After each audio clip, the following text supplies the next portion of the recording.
샬롬, 이동춘 목사입니다. 오늘도 여러분의 삶이 주님의 평안으로 가득하시길 기원하며 하나님의 말씀을 나누겠습니다. 오늘 말씀은 마태복음 14장 22절에서 33절 말씀입니다. 예수께서 즉시 제자들을 재촉하사 자기가 무리를 보내는 동안에 배를 타고 앞서 건너편으로 가게 하시고 무리를 보내신 후에 기도하러 따라 산에 올라가시니라. 저물매 거기 혼자 계시더니 배가 이미 육지에서 술이나 떠나서 바람이 거스름으로 물결로 말미암아 고난을 당하더라.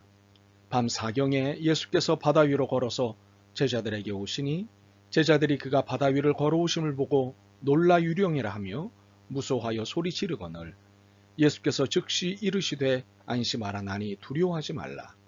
베드로가 대답하여 이르되 주여 만일 주님이시거든 나를 명하사 물 위로 오라 하소서 하니 오라 하시니 베드로가 배에서 내려 물 위로 걸어서 예수께로 가되 바람을 보고 무서워 빠져가는지라 소리질러 이르되 주여 나를 구원하소서 하니 예수께서 즉시 손을 내밀어 그를 붙잡으시며 이르시되 믿음이 작은 자여 왜 의심하였느냐 하시고 배에 함께 오름에 바람이 그치는지라 배에 있는 사람들이 예수께 절하며 이르되 진실로 하나님의 아들이로소이다 하더라. 아멘.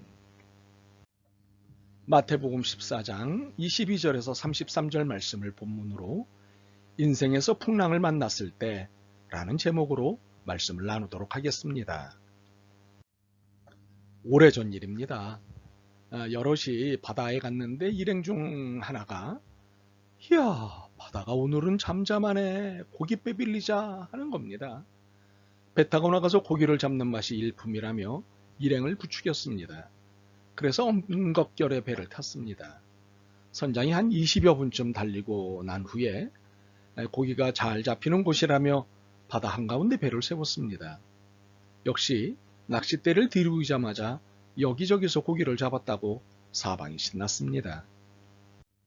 그런데 얼마 지나지 않아 일행 중 하나가 배멀미를 시작하는 것이었습니다. 저는 모른 척하고 생전 처음 잡아보는 고기잡이에 몰두했습니다.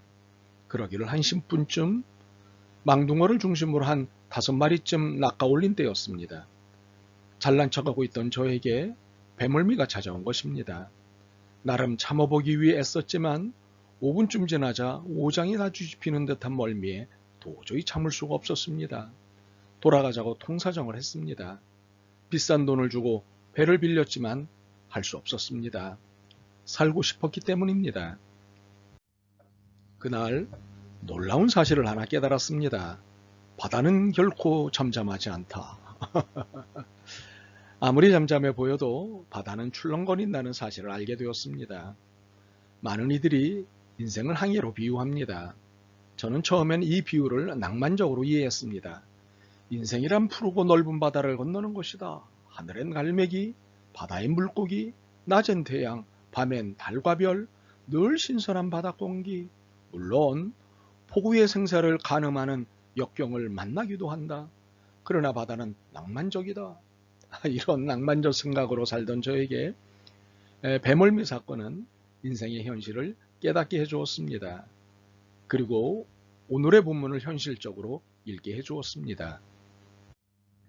본문에는 풍랑을 만나 애쓰는 제자들이 나옵니다. 제자들은 풍랑으로 어려움을 겪고 있습니다. 사실 갈릴리는 바다가 아니라 호수인데 바다처럼 보이는 곳입니다. 남북의 길이가 20km, 깊은 곳은 200m 정도, 평균 높이 90m, 언덕으로 둘러싸여 있고 북쪽에는 그 유명한 요단강이 흘러들어와서는 남쪽으로 흘러나갑니다. 그런데 이 같은 호수에 바람으로 말미암아 물결이 일고 큰 풍랑이 넘실거렸습니다. 바다에 비하면 작은 호수임에도 풍랑이 일고 그 풍랑에 어려움을 겪게 된다는 사실입니다. 의학의 발달로 우리 인생이 100년을 산다지만 이마저도 수고와 슬픔이요 신속하게 날아가 버립니다. 자식이 많으면 나뭇가지에 바람 잘 날이 없다고 하는데 인생의 바다에는 파도 없는 날이 없고 잔잔할 때가 없습니다. 큰 파도가 없으면 작은 물결이라도 매일 계속됩니다. 그래서 인생을 고해라 말하니도 있습니다. 파람은 교도들은 어린아이가 어머니를 통하여 울면서 세상에 태어나는 순간, 아, 너는 왜 괴로운 세상에 왔느냐? 차라리 무가 나으니라.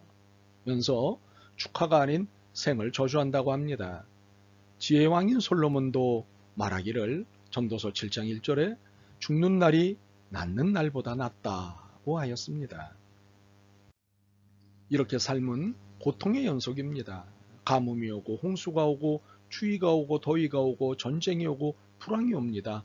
파산도 하고 부도도 납니다. 죽음과 질병, 고통과 슬픔이 계속됩니다. 실패와 배신, 불화와 미움, 질투와 다툼, 시험과 시련 등 많은 불행이 줄을 잇습니다. 오늘 본문의 제자들이 만난 풍랑은 주님의 명령에 따라 행하다가 만난 풍랑입니다. 여기에 우리의 고민이 있습니다.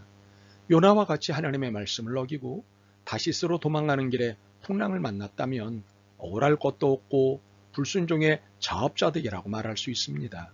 세상에는 상선벌악이 있기 때문입니다. 그것은 하나님의 보편적인 원리입니다. 악한 자가 고생을 하고 악한 자가 중병을 당하고 악한 자가 잘못되는 것은 당연합니다. 그렇기에 선은 악보다 더 나아야 합니다. 선을 행하는 자가 악을 행하는 사람보다 잘 되는 것은 당연합니다. 그런데 순종했던 제자들이 풍랑을 만난 것입니다. 이를 어떻게 이해할까요? 제자들은 주님의 명령을 따라 가버나움으로 가다가 풍랑을 만난 것인데 이를 어찌 이해할 수 있을까요? 불량한 자가 중병을 만나거나 고생하는 것은 그의 책값이라지만 진실한 성도가 공경을 만나 애태해야 하는 것은 어찌 이해할까요? 믿음의 제사를 드린 아벨이 불의한 형 가인에 의해 죽어야 했습니다. 불의한 헤롯이 세례 요한에게 모든 것을 덮어 씌우고는 목을 베었습니다. 오히려 진리가 무시당하고 불의가 세상에서 활개치며 지배하는 경우가 많습니다. 악에는 형통한데 순종하는 자의 길에는 풍랑이 일어납니다. 이렇게 순종의 길에 풍랑이 일 때면 하나님이 원망스럽게 조차합니다. 우리의 좌절이 큽니다. 바로 이러한 상황의 문제에서 신앙의 답을 얻지 못하면 하나님을 원망하게 되고 자포자기하게 됩니다. 하나님이 어디 있느냐며 교회를 떠나는 안타까운 경우도 있습니다. 물론 모든 의인이 다 환난을 당하는 것도 아니고 모든 악인이 다 형통한 것은 아닙니다. 그러나 순종했는데 당한 고난에 대해서는 모든 사람이 다 알고 싶어하는 의문입니다. 왜 이런 일이 일어나는 것일까요? 분명 이유가 있습니다. 한 가지 정리하고 넘어갈 것이 있습니다. 우리는 신앙의 사람입니다. 신앙의 사람에게는 하나님의 이유를 찾아 그것을 받아들이는 삶을 살아야 합니다. 이 세상에는 인간의 머리로는 이해할 수 없는 일들이 한두 가지가 아닙니다. 하나님만이 알고 계신 답이 많기 때문입니다. 신앙의 사람은 이것을 믿는 사람입니다. 이를 전제로 신앙의 사람인 여러분에게 답을 제시하겠습니다. 신앙의 인생에서 만나는 풍랑은 예수님을 더욱 의지하게 하려는 하나님의 섭리라는 사실입니다. 이 땅의 문제를 완벽하게 해결해 줄 수 있는 유일한 분이 주님이심을 믿게 하시려는 것입니다. 이런 하나님의 이유가 섭리로 우리의 신앙의 인생에 있는 것입니다. 대개 사람들은 자신에게 어떤 조그만 힘이나 가능성이라도 있으면 자기 자신을 의지합니다. 그렇지 않으면 다른 사람에게 매달립니다. 이는 믿는 사람들도 예외가 아닙니다. 다는 아니더라도 대개가 그렇습니다. 그러다가 그런 가능성마저 희미해지고 힘이 붙여서야 비로소 하나님을 의지합니다. 안타깝게도 이 사실을 잘 알고 계시는 주님이십니다. 시편 146편 3절에서 5절입니다. 귀인들을 의지하지 말며 도울 힘이 없는 인생도 의지하지 말지니 그의 호흡이 끊어지면 흙으로 돌아가서 그날에 그의 생각이 소멸하리로다. 야곱의 하나님을 자기의 도움으로 삼으며 여호와 자기 하나님에게 자기의 소망을 두는 자는 복이 있도다. 그래서 이 사실을 깨닫게 하시려고 전적으로 상황을 만드십니다. 하나님께 모든 것을 맡기도록 상황을 만드십니다. 온전한 신앙은 세상에 의지할 것들을 완전하게 포기할 때 생긴다는 것을 아시기 때문입니다. 물론 평안하고 건강하고 풍요한 것은 좋은 일입니다. 그러나 이런 것들 때문에 아쉬운 것이 없다며 하나님을 찾지 않으면 오히려 화를 만날 것입니다. 에크하르트는 이런 말을 했습니다. 그대를 완전회로 태워다주는 가장 빠른 발의 짐승은 고난이다. 그렇다면 오히려 풍랑은 하나님을 만나는 좋은 기회입니다. 누군가가 표현했듯이 고난은 축복으로 이루는 관문입니다. 제자들이 풍랑을 만나 큰 고생을 하고 있을 때 예수님이 찾아오셔서 안심하라, 난이 두려워 말라고 말씀하셨고 그들이 타고 있던 배에 오르시자 바로 풍랑이 잠잠해졌습니다. 임마누엘 하나님을 만나면 이 세상 풍랑은 풍랑이 되지 않습니다. 우리 인생의 배에 오르시면 인생의 광풍은 먹고 우리는 살게 됩니다. 그러나 이때 우리가 놓쳐서는 안 될 것이 있습니다. 주님을 철저히 의지하며 바라봐야 한다는 것입니다. 베드로의 경험이 이를 증거하고 있습니다. 제자들은 처음에는 바다 위를 걸어오시는 분이 유령인 줄 알았습니다. 잠시 후 예수님이 자신의 신원을 밝히시자 안심했습니다. 그런데 그때 베드로가 주님을 테스트합니다. 28절입니다. 주여 만일 주님이시거든 나를 명하사 물 위로 오라 하소서. 이에 주님이 오라고 허락하셨습니다. 이에 베드로가 물 위에 발을 내딛었습니다. 놀랍게도 물 위를 걷고 있었습니다. 할렐루야. 그런데 잠시 후 앞에서 불어오는 바람과 시선에 마음을 빼앗기자 그만 발이 물에 빠져들기 시작하는 것입니다. 의심은 두려움을 가져왔고 그와 예수님 사이를 갈라놓기 시작했습니다. 두려움 가득한 목소리로 베드로가 외칩니다. 주여 나를 구원하소서.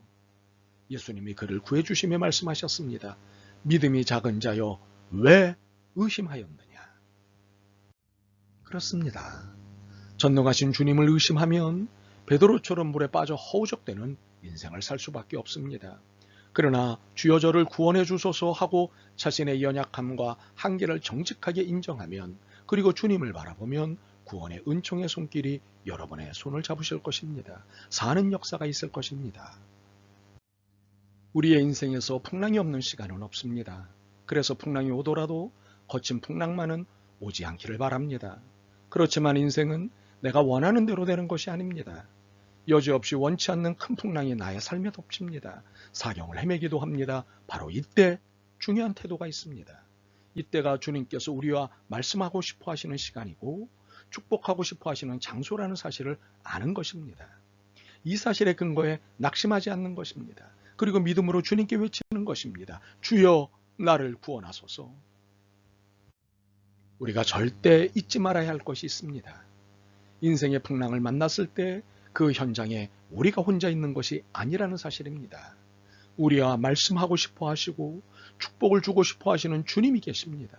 그러므로 너희는 마음에 근심하지 말라.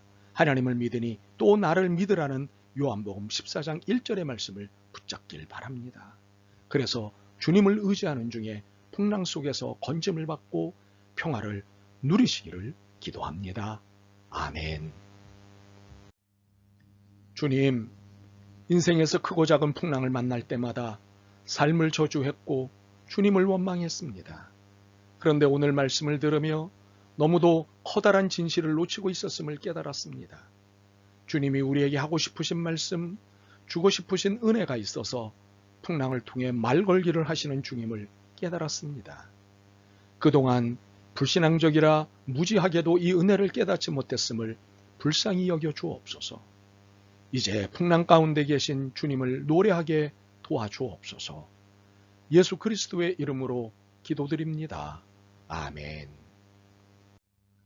오늘도 여러분의 믿음과 삶을 응원합니다. 사랑합니다.